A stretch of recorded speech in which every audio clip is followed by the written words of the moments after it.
Hello, my name is Siddhesh Srivastava and this is my video blog. So आज इस video blog में मैं एक ऐसे शो के बारे में बात करने जा रहा हूँ जिसके बारे में कुछ भी बोलना ऐसा लगता है कि यार मतलब ऑलरेडी हर कोई इसके बारे में जानता है, तो क्यों बात की जाए। पर मुझे लगता है कि मेरे चैनल पे इसका एक वीडियो होना चाहिए और मैंने इसके बारे में कभी बात करी नहीं है बहुत ज़्यादा, तो मुझे करना चाहिए, मुझे एक सेपरेट वीडियो डेडिकेट करना चाहिए। और इस शो का नाम है साइनफील्ड। शायद आपने नाम सुना हो, शायद ना सुना हो, क्योंकि इंडिया में मुझे लगता नहीं बहुत लोगों ने इसका नाम सुना है। मतलब मैं सरप्राइज़ था कि बहुत लोगों ने ये शो नहीं देखा है, इसके बारे में सुना भी नहीं है, क्योंकि ये one of the legendary shows है। और मैंने अपने कॉलेज टाइम में देखा था और कॉलेज से लेके अभी तक मैं इस शो को करीब 30 से 40 बार देख चुका हूँ। इसके 9 के 9 सीज़न्स जो हैं, वो मैं 30 से 40 बार देख चुका हूँ। आप समझ सकते हो, मुझे मतलब एक-एक सीन, एक-एक डायलॉग रटा हुआ है इस शो का। एंड अभी नेटफ्लिक्स पे मैं कल देख रहा था कि इसको वापस से लॉन्च किया जा रहा है, और मतलब लॉन्च भी ऐसे कर रहे हैं कि मतलब कि बहुत बड़ी चीज़ नेटफ्लिक्स में आने जा रही है। और एक्चुअली बड़ी चीज़ है, जो कि ये शो 89 में बना था, 98 तक चला था, 9 सीज़न्स तक चला था। ये शो नंबर 1 था अपने चौथे सीज़न के बाद। और यूएस में ऐसा माना जाता है कि जो शो ड्रामा वाले होते हैं, वो नंबर 1 पहुँचते हैं। कॉमेडी शोज़ नंबर 1 मोस्टली नहीं पहुँचते हैं, पर ये पहला कॉमेडी शो था जो नंबर 1 पहुँचा था। सिटकॉम की जो डेफिनिशन है, सिचुएशनल कॉमेडी की, वो मुझे लगता है कि इसी के बाद डेवलप हुई है या पॉपुलर हुई है। उससे पहले भी सिटकॉम्स होते थे, पर इसके बाद वो एक मतलब होता है ना, ये ट्रेडमार्क बन गया कि उसके this kind of shows are called situational comedy because these comedies are based on situations. That is the most greatness about this show. तो ये शो जिसने बनाया था उसका नाम है जेरी साइनफील्ड और लैरी डेविड। और लैरी डेविड को बहुत लोग भगवान मानते हैं। इंडिया में बहुत लोगों से मैंने बात की जो अच्छा कॉमेडी लिखते हैं। Everyone think that Larry David is a God and Jerry Seinfeld is one of the best stand up comedians ever born.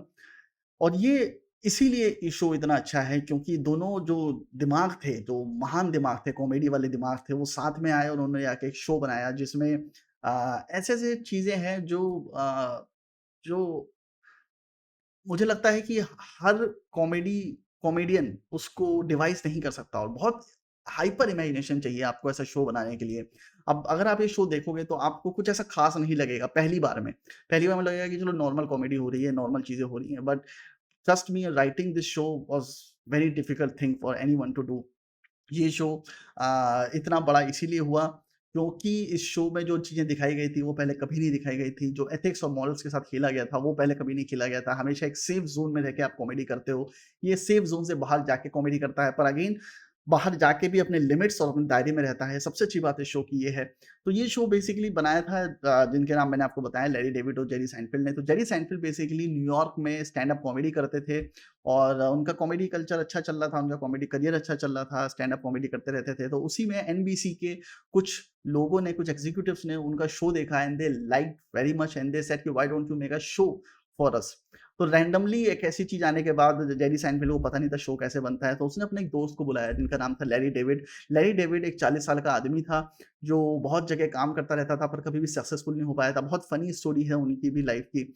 और कई बार वो, जैसे वो एक सैटरडे नाइट लाइव आता है, उसमें कई बार फायर हुए थे और बहुत सारे स्किट्स इधर-उधर लिखते रहते थे। He was not a very successful guy but he was a friend of Larry David, sorry, Jerry Seinfeld.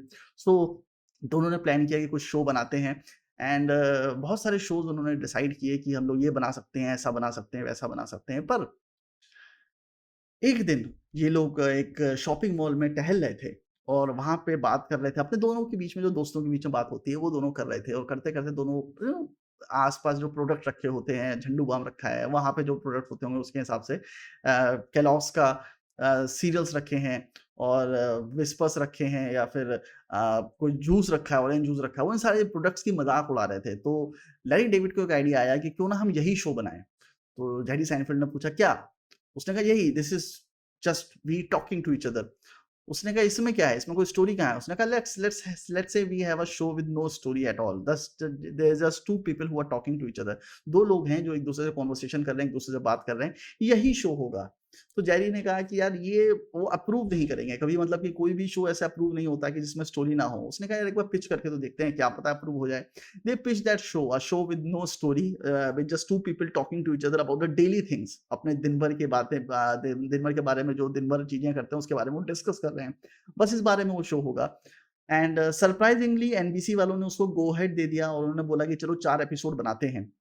उन्होंने 4 एपिसोड बनाए, उसका एक प्रीव्यू होता है, प्रीव्यू अच्छा लगा, पायलट जो बनते हैं, पायलट बनाए, वो प्रीव्यू अच्छा बना, पर प्रीव्यू में उन्होंने कुछ चीज़ें निकाली कि यार सिर्फ़ 2 लोग बात कर रहे हैं, वो थोड़ा-सा बोरिंग हो जाएगा, इसलिए एक काम करते हैं, कुछ और कैरेक्टर्स भी इंट्रोड्यूस करते हैं, जैसे कि एक फीमेल कैरेक्टर या फिर जो लीड कैरेक्टर है, उसका कोई और भी दोस्त है उसको भी इंट्रोड्यूस करते हैं। तो इस तरह से 2 और कैरेक्टर सीन में आए, जिसमें एक कैरेक्टर बना एलेन बेनेस का और एक कैरेक्टर बना क्रेमर का, जो कि जो दो ये दोनों कैरेक्टर बहुत आइकॉनिक हो गए। तो ये 4 कैरेक्टर लेके एक शो बनाया गया, उसके बाद इन लोगों को 22 एपिसोड लिखने का एक कॉन्ट्रैक्ट मिला, फिर उन्होंने 22 एपिसोड लिखे, फर्स्ट सीज़न लिखा। फर्स्ट सीज़न जब एयर हुआ, तो वो उतना ज़्यादा सक्सेसफुल नहीं हुआ, मतलब वो बॉटम रेटिंग्स में ही था, पर उसके बाद भी किसी वजह से उन्होंने उसको फिर से सेकंड सीज़न के लिए गो अहेड दे दिया, जो कि नॉर्मली नहीं होता है, क्योंकि अगर रेटिंग कम होती है, तो शो वहीं पे बंद हो जाता है। पर उन्होंने सेकंड सीज़न के लिए भी गो अहेड दे दिया, maybe the executives could see something in it. And second season से उसने थोड़ा-सा पिक किया, थर्ड सीज़न से और पिक किया, और फोर्थ सीज़न में ये शो नंबर 1 हो गया यूएस में। आप लोगों को शायद ये बात नहीं पता होगी, पर जेरी साइनफील्ड दुनिया का सबसे रईस एक्टर है, सबसे रिच एक्टर है। शाहरुख खान, जैकी चैन इन सब से भी ऊपर है। Robert Downey Junior, Tom Cruise, जिन्होंने ज़िंदगी भर फ़िल्में करी हैं, उन सबसे ज़्यादा रिच एक ऐसा एक्टर है, जिसने ज़िंदगी में कुछ और कंटेंट नहीं बनाया है सिवाय एक शो के। और ये शो जेरी साइनफील्ड ने तब बंद किया जब वो शो अपने टॉप पे था। मतलब 9th सीज़न में ये शो टॉप पे था, and that's when Jerry decided that I want to leave this show at a high ground. मतलब कि ऐसा नहीं कि शो मतलब कुछ दिन बाद लोग बोर होने लगे कि यार सिमिलर कंटेंट है, सेम चीज़ें दिखा रहे हो, तो अब बंद कर दो, या एग्जीक्यूटिव्स उसको मना कर दें कि नहीं यार this is the final season, अब लोग बोर हो चुके हैं, इसकी टीआरपी रेटिंग्स गिर रही हैं, बंद कर देते हैं। तो जेरी साइनफील्ड ने सोचा कि मैं अपना शो तब बंद करूँगा जब वो अपने हाई पीक पे होगा। और जब वो हाई पीक पे था, तो उन्होंने वो शो बंद कर दिया, और उसके बाद हज़ारों लोगों ने कोशिश करी उन लोगों को कन्विंस करने की कि दोबारा से शो को स्टार्ट करो या फिर एक रियूनियन शो बनाओ, पर उन्होंने नहीं बनाया उस चीज़ को, बिकॉज़ उनको लगता है कि फिर उसकी लेगेसी खत्म हो जाएगी। जैसे कि फ्रेंड्स है, फ्रेंड्स 94 में शुरू हुआ था और 2004 में बंद हुआ था। 10 सीज़न उसके हुए थे, और वो शो अगर आपको पसंद है, फ्रेंड्स मेरे ख्याल से इंडिया में ज़्यादातर लोगों ने देखा है, तो अगर आपने फ्रेंड्स देखा है और अगर आप उसके बाद साइनफील्ड देखते हो, तो आपको पता चलेगा कि फ्रेंड्स के बहुत सारे सीन्स साइनफील्ड से डायरेक्टली लिफ्ट किए गए हैं, बहुत सारे सिनेरियोज़ साइनफील्ड से लिफ्ट किए गए हैं, बहुत सारे प्लॉट्स साइनफील्ड से लिफ्ट किए गए हैं। तो ये सारी चीज़ें आपको पता चलेंगी। साइनफील्ड इज़ बेसिकली मतलब एक ऐसा शो है कि मेरे भैया बताते थे कि आईएम्स में और बहुत सारे मैनेजमेंट इंस्टीट्यूट्स में, हार्वर्ड में और बहुत सारे अच्छे-अच्छे कॉलेजेस में इसको एज़ अ केस स्टडी पढ़ाया जाता है कि कैसे मार्केट किया जाए, कैसे शो लिखा जाए, कैसे शो को प्रमोट करना है। इस बारे में बहुत सारी रिसर्चेज़ हुई हैं इसके ऊपर, बहुत सारी किताबें लिखी गई हैं साइनफील्ड के ऊपर कि साइनफील्ड इतना सक्सेसफुल क्यों है। And frankly you just don't know why this show works so well. You just enjoy watching it. और बेस्ट पार्ट इस शो की ये है कि इसमें कोई कर्स वर्ड नहीं है, कोई गंदे डायलॉग नहीं है, कोई डबल मीनिंग डायलॉग बहुत ज़्यादा नहीं है इस शो में। डबल मीनिंग है, पर मेटाफोरिकली इतने इंटेलिजेंटली बताए गए हैं कि आपको उसमें बहुत मज़ा आता है। बेसिकली इतनी ज़्यादा रियल लाइफ सिनेरियोज़ हैं इस शो में कि आपको इसलिए मज़ा आता है। मतलब अगर मुझे लगता है कि साइनफील्ड की आप स्क्रिप्ट पढ़ोगे तो आपको उतनी फ़नी नहीं लगेगी। तो तभी मैंने कहा ना इंटेलिजेंट स्क्रिप्ट इसलिए है क्योंकि जब लैरी डेविड ये स्क्रिप्ट लिख रहा था, then he must be in in you know imagining कि इसको परफॉर्म कैसे करेंगे आर्टिस्ट। तो वो जो परफॉर्मेंस है, वो स्क्रिप्ट राइटिंग करते वक़्त सोचना बहुत डिफ़िकल्ट चीज़ है। क्योंकि कई बार ऐसे डायलॉग्स हैं इस स्क्रीन प्ले में जो कि सुनने में या अगर वो लिखे हुए हैं और आप उन्हें पढ़ोगे तो आपको बहुत ज़्यादा इम्पैक्टफुल नहीं लगेंगे। वो एक सिंपल से डायलॉग्स ही हैं जिसमें कुछ भी फ़नी नहीं है। पर जब वो एक्टर्स परफ़ॉर्म करते हैं उसको, तो वो अलग लेवल पे लेके जाते हैं। तो मुझे लगता है इस शो की सबसे अच्छी बात एक और भी है, वो उसकी कास्टिंग भी है कि इसकी कास्टिंग बहुत बढ़िया हुई है। जो जॉर्ज कस्टेंज़ा का कैरेक्टर है, जो जेसन अलेक्जेंडर ने प्ले किया है, वो मेरा फेवरेट कैरेक्टर है। मतलब मुझे अगर बोला जाए कि who is the best character you like in all the films and all the TV shows combined, तो मैं कहूँगा कि मुझे ये कैरेक्टर बहुत पसंद है। मतलब जॉर्ज कस्टेंज़ा का। जॉर्ज कस्टेंज़ा ऐसा कैरेक्टर है, जैसे मैंने अपना ट्विटर अकाउंट भी बनाया था कि जॉर्ज कस्टेंज़ा के नाम से चलाऊँगा। George Costanza is like an idol, और जॉर्ज कस्टेंज़ा जो कैरेक्टर है वो बेसिकली बेस्ड है लैरी डेविड के ऊपर, और बहुत अच्छे-अच्छे कहानियाँ हैं इस शो को लेके, जिसमें एक कहानी ऐसी भी है कि ज़्यादातर जो स्टोरीज़ हैं इस शो में, वो एक्टर्स की रियल लाइफ़ से इंस्पायर्ड हैं। जो उनकी रियल लाइफ़ में चीज़ें हुई थी, उसी से इंस्पायर्ड थी, और जो सबसे फ़नी चीज़ निकल के आती है लाइफ़ में, वो आपकी पर्सनल लाइफ़ से ही निकल के आती हैं। जो जेरी सेनफील्ड की गर्लफ्रेंड बनती है, वो एक्चुअली में जेरी सेनफील्ड की एक गर्लफ्रेंड थी, जिसके ऊपर उसने वो कैरेक्टर बेस किया था। जो क्रेमर बनता है, वो एक्चुअली जेरी साइनफील्ड का एक पड़ोसी स्टैंड अप कॉमेडियन था, जिसके ऊपर वो कैरेक्टर बेस किया गया था। जेरी साइनफील्ड तो जेरी साइनफील्ड बने हैं, और जॉर्ज कस्टेंज़ा जो कैरेक्टर है, वो लैरी डेविड के ऊपर बना है। और कई बार सेट पे आर्गुमेंट्स होते थे, तो मुझे एक ऐसे कहानी याद है इसकी, मेकिंग में देख रहा था, इसकी बुक भी पढ़ रहा था। कि जेसन अलेक्जेंडर अक्सर स्क्रिप्ट पढ़ते हुए कहता था, "यार ऐसा कैसे पॉसिबल है? ऐसा कोई कैसे कर सकता है? ऐसा तो किसी के साथ नहीं हो सकता।" और Larry David would come to him and say कि मेरे साथ हुआ ऐसा, मैंने किया है ऐसा। सो दीज़ आर द थिंग्स, मतलब कि कई बार लाइफ में आपके इतने अनयूजुअल चीज़ें होती हैं कि सामने वाले को यकीन ही नहीं होता कि ऐसा किसी के साथ हो सकता है। सो वो बड़ी इंटरेस्टिंग चीज़ें हैं इसके अंदर। वो बड़ी इंटरेस्टिंग चीज़ें हैं इसके अंदर जो मुझे लगता है कि इस शो को बहुत आगे लेके जाती हैं और बढ़िया बनाती हैं। और इसके अलावा जो साइनफील्ड की सबसे अच्छी बात है वो ये है कि इस शो में अ, जो ह्यूमर है, वो किसी भी लेवल पे आपको बोर नहीं करता। मतलब कोई भी ऐसा सीज़न नहीं है, फर्स्ट सीज़न को हटा दीजिए, जो ये फर्स्ट सीज़न मुझे भी लगता है थोड़ा-सा बोरिंग है। पहले 4 एपिसोड जिसमें एक्चुअली जब जेसन अलेक्जेंडर और जेरी साइनफील्ड ही परफ़ॉर्म कर रहे हैं, वो उतना इंटरेस्टिंग नहीं है क्योंकि वहाँ पे ऑफ कोर्स बहुत सारे कैरेक्टर्स नहीं है। They are just trying new things, तो वो they were still trying to find something, तो वो उतना फ़नी नहीं लगता है। पर थर्ड सीज़न से जो ये पिक करता है, उसके बाद कभी भी ये शो आपको छोड़ता नहीं है and every episode is a gem of episode. You remember episode. और एक अच्छी बात इसकी ये है कि जेरी साइनफील्ड जब मतलब साइनफील्ड जब शो रिलीज़ हुआ था, जब बन गया था, तो ये अमेरिकन कल्चर के का हिस्सा बन गया था। इसके बहुत सारे डायलॉग्स हैं, बहुत सारे शब्द हैं जो कल्चर का हिस्सा बन गए और आज भी मतलब लोगों को याद रहती हैं वो सारी चीज़ें। ऐसा मुझे भी याद रहती हैं कि फेस्टिवस नाम का एक एक फेस्टिवल है जो इसमें यूज़ होता है। छोटे-छोटे सिनेरियोज़ हैं जो उसमें शो में रिलीज़ हुए थे और ये शो किसी भी फ़िल्म से बड़ा हो गया था। मतलब इतना ज़्यादा रिस्पेक्टफुल शो था और इतना पैसा कमाया इसने। ये दुनिया का सबसे ज़्यादा सिंडिकेटेड शो है। सिंडिकेटेड इन द सेंस ये दुनिया के करीब 100-200 भाषाओं में कन्वर्ट हो चुका है। हर चैनल पे है, हर ओटीटी प्लेटफ़ॉर्म पे आपको ये मिल ही जाएगा। साइनफील्ड इतना ज़्यादा मतलब रन करता है, इतना ज़्यादा पैसा इससे कमाया है इसके शो वालों ने।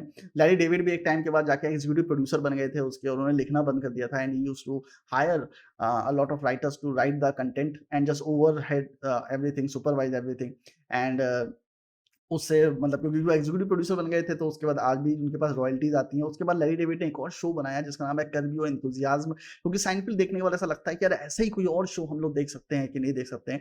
तो आप कर्ब योर एंथुसियाज़्म देख सकते हैं जो कि लैरी डेविड का ही है।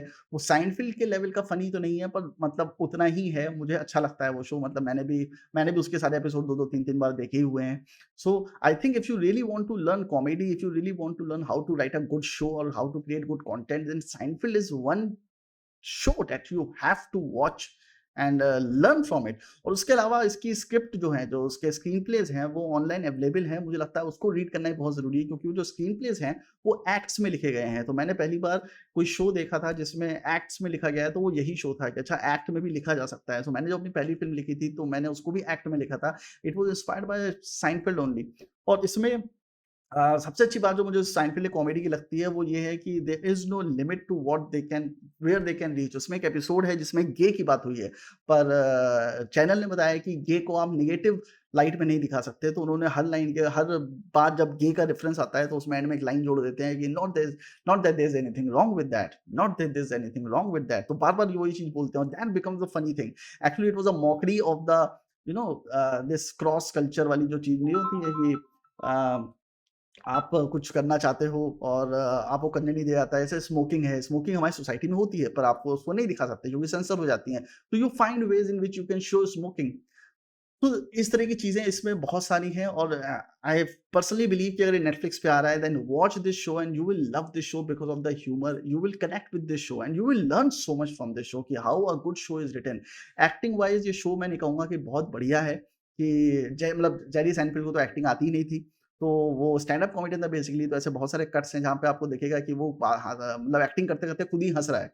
And no matter how many takes you would take, वो हँसता था और ये लाइव ऑडियंस के सामने शूट होता था। लाइव ऑडियंस के सामने बहुत सारे शोज़ थे अमेरिका के जो शूट होते थे, जो कि सेट बनता था, उसमें ऑडियंस बैठती थी और जो लाफ़ होती थी, वो नेचुरल होती थी। मतलब कि सामने जो लोग बैठे होते थे, वो ही हँस रहे होते थे। जो बैकग्राउंड में आपको लाफ़ सुनाई देती है, वो अक्सर ओरिजिनल लाफ़्स होती थी और कई बार वो मैनिपुलेटेड भी होती हैं कि मतलब बैकग्राउंड में डाल दिया आपने, पोस्ट प्रोडक्शन में डाल दिया या फिर आपने वो बटन्स यूज़ कर दिया एप्लॉज़ और लाफ्टर वाले, जहाँ पे आपने बटन दबाया तो लोग हँसना शुरू कर देते हैं। तो उस तरह की चीज़ें भी होती थी। पर उसके अलावा overall the show the extension of this show is great. इस मतलब इसके बारे में बोलने के लिए शब्द नहीं है। तो मुझे लगता है कि ये शो आपको देखना चाहिए और आप देखो और मुझे बताओ कि शो आपको कैसा लगा and I hope you like my review. बहुत सारी चीज़ें मैंने बताई हैं, बहुत सारी चीज़ें मेरे दिमाग के अंदर रह गई जो मैं नहीं बता पाया, मैं उनको शब्द नहीं दे पाया, पर कभी डिस्कस करेंगे इसके बारे में।